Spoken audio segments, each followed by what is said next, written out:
E alguns milhões de anos atrás, num passado que o próprio conceito de tempo perde o sentido, nasceu o primeiro ser vivo da Terra. Não é um simples organismo, mas uma criatura única, que carregava em si toda a essência genética, que um dia daria origem a cada planta, animal e ser humano deste mundo. Um verdadeiro repositório da vida. Com o passar das eras, esse ser primordial desapareceu nas profundezas da Terra. E onde um dia ele descansou, surgiu um lago silencioso e isolado, rodeados por árvores colossais, tão antiga e misteriosa que parecia tocar o céu com suas folhas e enraizar o inferno com seus galhos. Muitos séculos depois, os humanos começaram a se dividir em povos, e entre eles, um pequeno grupo se autodenominou como o povo de Eldia, poucos em números, mas ambiciosos. E entre eles havia um homem chamado Karl Fritz, o primeiro de uma linhagem que mudaria para sempre o destino do mundo. Seu nome ecoaria como uma lenda ou maldição. Karl Fritz era um homem implacável, comanda com punhos de ferro e olhos de cobiça. Seus seguidores tratavam como um rei e obedeciam sem questionar, mesmo quando ele ordenava massacres, escravidão ou atos ainda mais bárbaros. Conforme o povoado crescia, ele começou a comprar escravos. Mas não bastava apenas a servidão. Toda vez que um novo escravo era adquirido, Karl Fritz mandava arrancar suas línguas.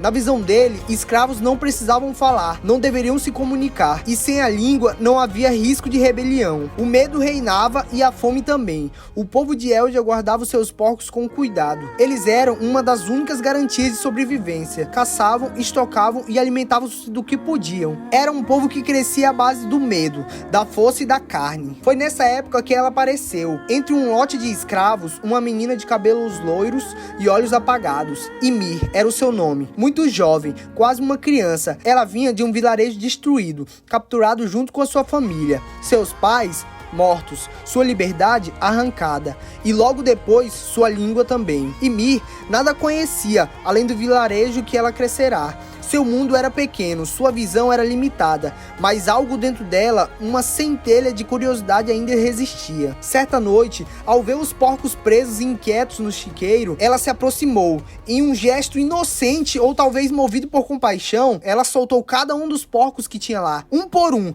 deixou-os correr livres, sem saber que, com isso, condenaria o povoado inteiro à fome. E mano, quando o caos foi descoberto, Karl Fritz ficou furioso, reuniu todos os escravos e fez uma ameaça cruel. Se não apontasse o culpado, eles arrancariam um olho de cada um por um, sem exceções. Afinal, escravos, segundo ele, também não precisava de dois olhos. E os escravos, tomados pelo medo e o pavor, foram obrigados a entregar a Ymir. Os dedos voltaram para Ymir, a menina sem voz e agora também sem aliados. Ela ficou paralisada, traída por aqueles que compartilhavam o mesmo sofrimento. Karl Fritz então decidiu dar o castigo exemplar. Ordenou que ela fosse caçada como um animal. Montaram cavalos, pegaram arcos e flechas e soltaram na floresta densa, escura e selvagem. A caçada começou. Ymir correu, sangrando e assustada, esquivando-se das flechas, de galhos e de feras. A floresta parecia devorá-la, mas ela seguiu em frente, até que encontrou algo que ninguém jamais deveria encontrar: a árvore do lago. Era gigantesca, imponente, quase viva. Suas raízes formavam uma caverna.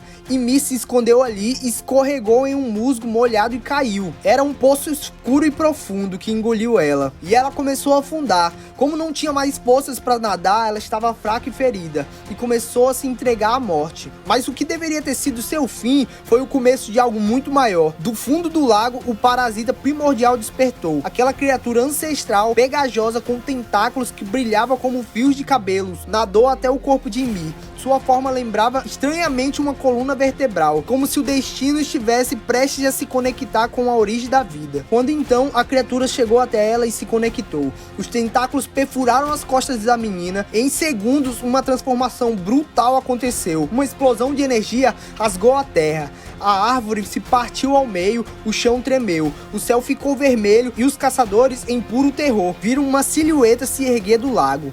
Uma mulher colossal, ossuda, com olhos vazios. A primeira titã. E meus amigos, e quem era? Era Ymir. a menina que era muda e com olhos frios, a menina que soltou os porcos. Mas após poucos segundos, o seu corpo evaporou.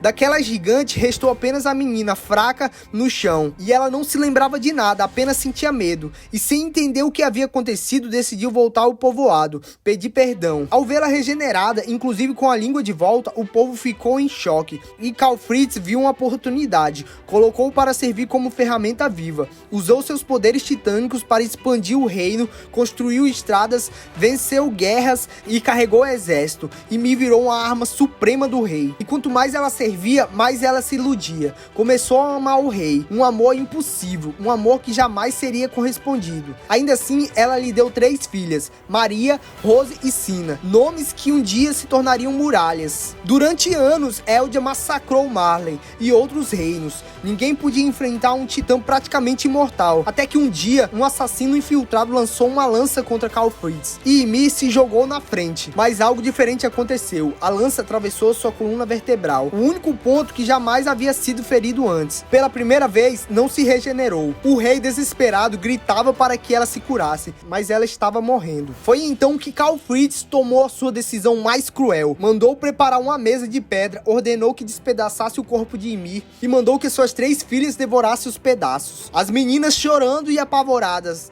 tiveram que obedecer, e assim começou um ciclo de canibalismo titânico. Ao ingerir os restos da mãe, cada uma herdou parte do poder de Ymir.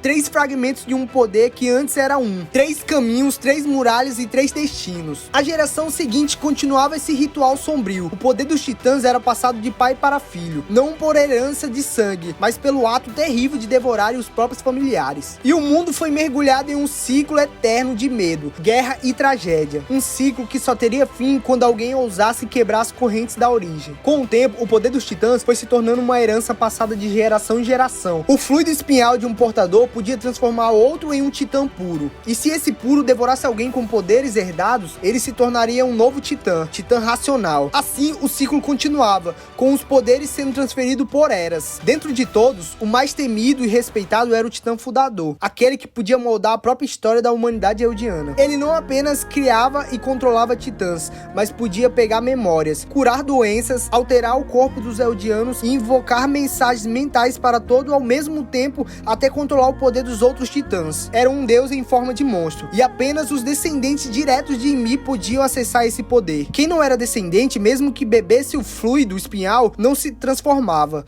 O seu corpo simplesmente não reagia. O DNA eldiano era o único, uma fusão entre humanos e parasitas misteriosos que deu origem a tudo. E assim, as filhas de Ymir, que haviam comido a sua carne, passaram esse sangue especial adiante. O povo de Eld se multiplicou, todos carregando uma semente de um parasita dentro de si, uma herança genética que podia ser despertada a qualquer momento. Com o tempo, os 9 titãs herdados foram divididos entre famílias poderosas. Havia o titã de ataque, sempre em pé de guerra, dotado de grandes agilidades e força, com a estranha habilidade de vislumbrar momentos do futuro. O titã martelo de guerra era uma verdadeira fortaleza viva, envolto de uma armadura cristalina capaz de criar armas e estruturas com um endurecimento. Ele podia até lutar à distância, comandado por um usuário escondido dentro de um cristal. O titã mandíbula era rápido como um raio e tinha dentes endurecidos capazes de destruir qualquer material. Já o titã quadrúpede era resistente e prático, feito para carregar armas e suprimentos, o mais útil em longas operações. Embora sua regeneração fosse mais lenta, ele podia manter sua forma por meses sem perder a consciência. A titã fêmea era um caso à parte, extremamente versátil. Ela absorvia traços de outros titãs e tinha uma regeneração quase instantânea. Sua habilidade em artes marciais podia ser levada para o combate,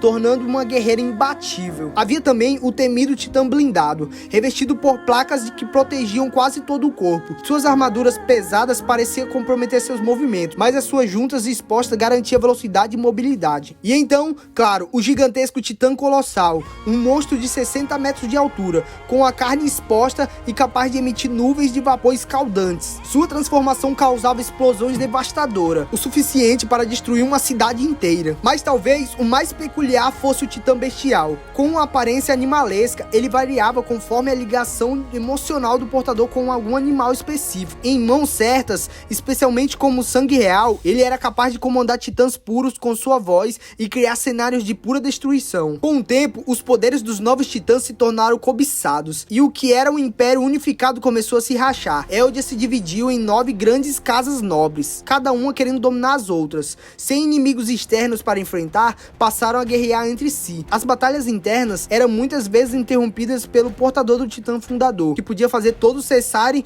com apenas um comando mental. E meus amigos, por 145 gerações, os titãs continuaram a ser herdados. O poder passava de pai para filho, como um fardo sagrado, até que surgiu um novo rei, inspirado no primeiro de todos os reis, Karl Fritz, o 145, o herdeiro do Titã Fundador. Quando teve acesso às memórias de Ymir e viu todo o sofrimento que o seu povo havia causado e vivido, Karl tomou uma decisão drástica. Ele queria paz. Viajou pelo mundo e encontrou uma ilha inabitada, rico em recursos naturais. Ali, ele ergueu um novo lar para os Eldianos. Usando o poder do Fundador, Karl Fritz despertou dezenas de milhares de titãs colossais adormecidos e os enfileirou em círculos. Cada um endureceu seu corpo, formando as fundações das muralhas, que hoje são conhecidas como Maria, Rose e Sina. E em seguida, ele invocou mentalmente todo o povo eldiano disposto a abandonar o passado e recomeçar, mas com uma condição: todos que fossem viver dentro das muralhas teriam suas memórias apagadas. Lá dentro,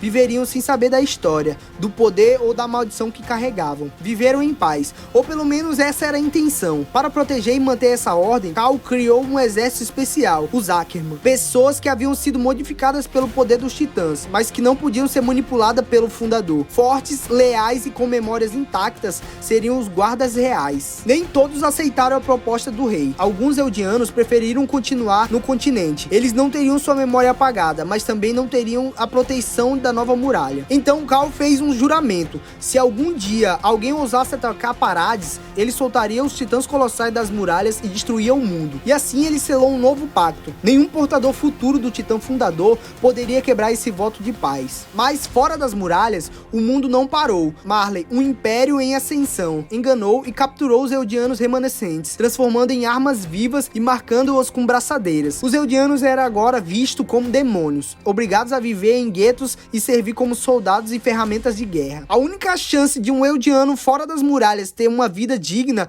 era tornar-se um guerreiro de Marley, oferecendo a sua vida para ganhar título de marleyano honorário. Muitos jovens se submeteram a esse destino, apenas para dar à sua família uma chance de viver melhor. Marley também descobriu que podia usar os titãs como punição. Prisioneiros eram levados até a margem das ilhas de Parades, onde recebiam um fluido espinhal e eram empurrados para dentro do território, transformando em titãs irracionais. Vagavam eternamente pelas planícies da ilha. Assim, Parades se encheu de monstros, e o povo dentro das muralhas passou a viver cercado por uma ameaça constante. Os reis, dentro das muralhas, continuavam a herdar o Fundador e a manter a paz. Permitiram, porém, que a tropa explorasse e existisse, mandando bravos guerreiros para além das muralhas em busca de respostas. Era uma forma de controlar a população e manter viva a esperança do que havia algo mais lá fora. Porque até então ninguém conhecia o que havia depois da muralha, porque todas as memórias foram apagadas. Entre os eldianos oprimidos por Marley, surgiram rebeldes. Um deles era Eger Kruger, um agente infiltrado no sistema de Marley, que na verdade carregava em segredo o titã de ataque. Ele via a dor do seu povo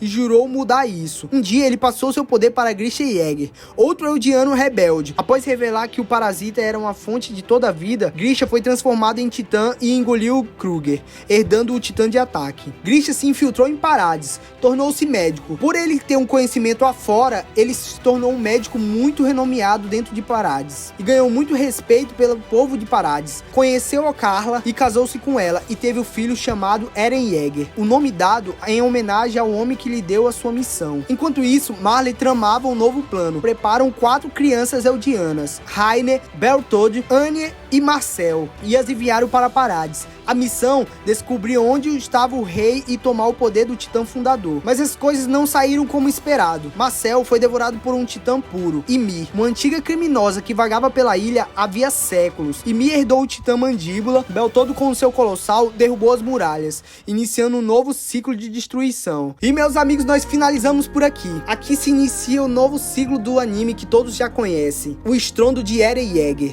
E se você caiu aqui de paraquedas e curtiu esse vídeo, meus amigos, eu quero convidar você a deixar seu like e se inscrever no canal. Tamo junto e eu te aguardo no próximo vídeo.